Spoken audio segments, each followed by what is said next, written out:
Hi friends, నేను miss వచ్చాను. ఈరోజు నేను కూర చేస్తున్నానండి. బీరకాయలతో ఇలా చిన్న ముక్కలా కోసుకోవాలి. మనం ఇలా సన్నగా కోసుకొని ఆవాలు, మినపప్పు, జీలకర్ర, శనగపప్పు, పసుపు, కారం వేసుకొని అందులోనే కొద్దిగా నూనె వేసుకోండి. ఇది ఆవ నూనె అండి.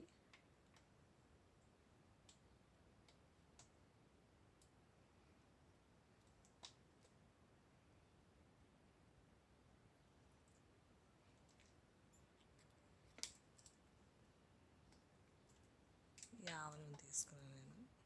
ఈ ఆవ నూనె అండి నేను తీసుకున్నాను.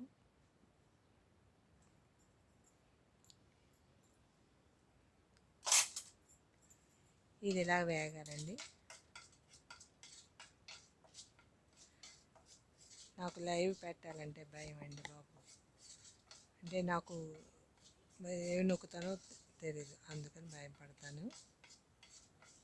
ఇలా వేయించేసుకోవాలి. తాలింపు వేగాక కరివేపాకు, టమాటా, ఉల్లిపాయ లేని కూర అనేది కార్తీక మాసం కదా, ఉల్లిపాయ లేకుండా చేస్తాను. టమాటాలు 2 పెద్ద టమాటాలు తీసుకోండి, చిన్న ముక్కల్లా కోసుకోండి, వేగుతాయి. అలాగే టేస్ట్ తగ్గ ఉప్పు, కారం కూడా వేసుకోండి.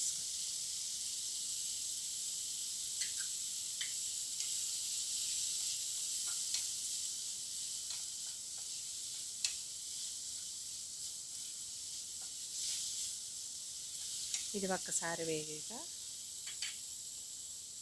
ముక్కలు వేసుకోండి.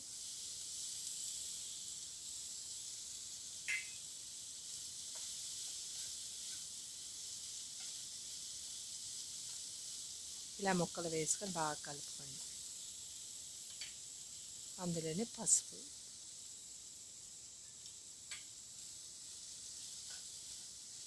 ఇది చపాతీ వాటిలోకి బాగుంటుందండి. చపాతీ, రోటీ, నాన్ చేసుకుంటారు కదా, నాన్కి బాగుంటుందండి. దోశలకు బాగుంటాయి, రైస్లోకి బాగుంటుంది కూర. మీరు ట్రై చేయండి.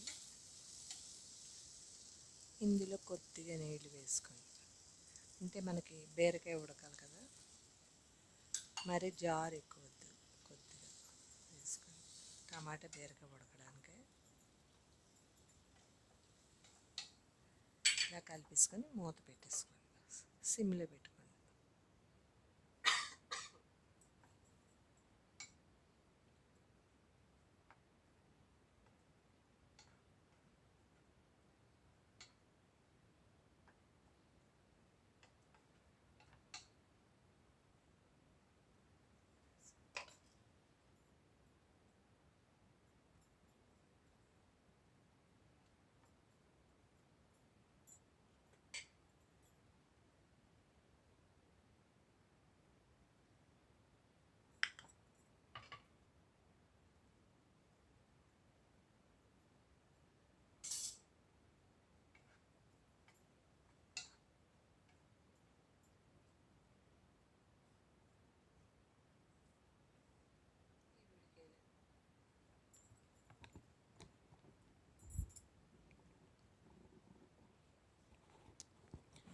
ఉడికింది లేదో చూసుకోండి.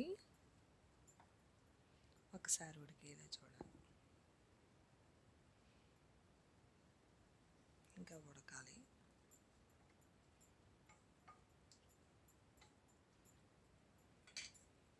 ఇందులోనే కొబ్బరి కూర, కొబ్బరి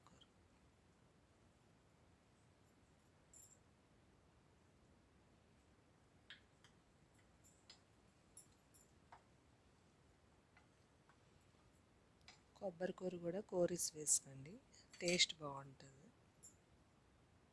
ఇలా మళ్ళీ మూత పెట్టుకోండి.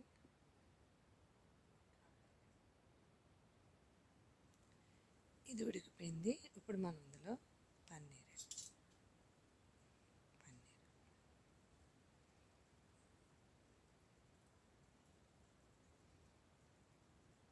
ఇదంతా వేసుకోవాలి.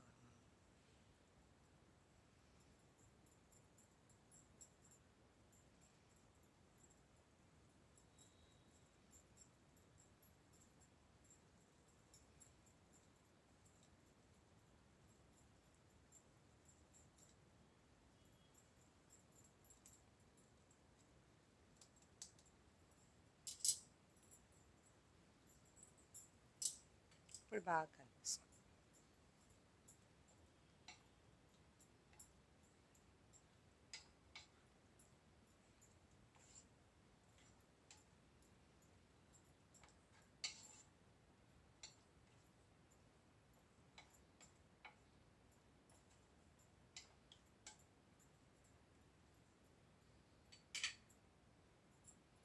మళ్ళీ మూత పెట్టుకోండి. చూసారా, అంతేనండి, ఎంతో టేస్ట్ అయిన బీరకాయ కూర రెడీ అయిపోయింది. మీరు చేసుకొని మీకు ఎలాగొచ్చిందో కామెంట్ సెక్షన్లో పెట్టండి. Thank you. సబ్స్క్రైబ్ చేయండి, లైక్ కొట్టండి, కామెంట్ పెట్టండి. ఇది రైస్లోకి చూసారా